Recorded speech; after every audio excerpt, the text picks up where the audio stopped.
Bumblebee ko kayo na. Mag-speech na si ate. Ate Lori, mag-speech ka daw. Hindi ka mic yan. Happy birthday po! Sana po lagi po kayo mag-iingat. Mahal na mahal po po kayo. Oh, may Gucci? Sipa, sa'yo. Ano siya naman yung Gucci ka po, ha? Gucci! Wow, ganda ng Gucci!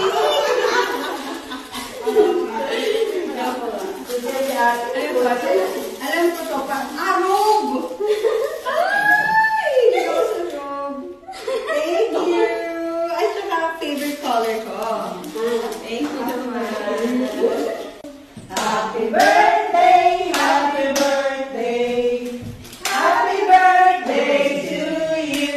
Yay! Wish na. Birthday! Happy birthday. Happy birthday po! Yay! Naging trending at usap-usapin ang video na napanood natin kanina dahil sinurpresa siya ng kumbaga advance happy birthday itong si Bea Alonzo. Kasama nga niya ang kanyang boyfriend na si Vincent Co. Magsa-celebrate ng 38th birthday ang aktres sa October 17 bukas. Pero ito na nga may pa-advance birthday na nga sila sa actress. Kitang-kita mo rin talaga na very blooming si Bea.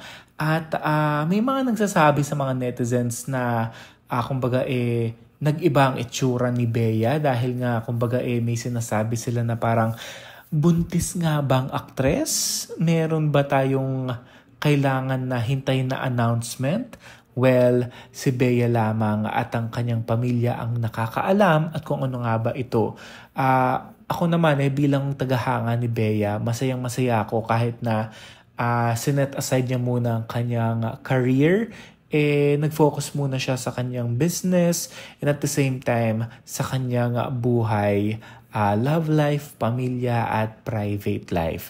Hindi rin biro ang mga pinagdaanan o napagdaanan ni Bea, pero I'm sure na worth it lahat ito at ibigay na lang natin sa kanya dahil ilang years na rin naman siyang naging artista, naging movie queen at sunod-sunod ang mga naging teleserye niya sa GMA. So hintayin na lamang natin kung kailan siya babalik sa showbiz. Pero happy ako dahil buo muli ang kanyang puso at kung may announcement man tayong maririnig o aabangan, yun na nga, abangan na lamang natin ito. Again, advance happy birthday, Queen Bee.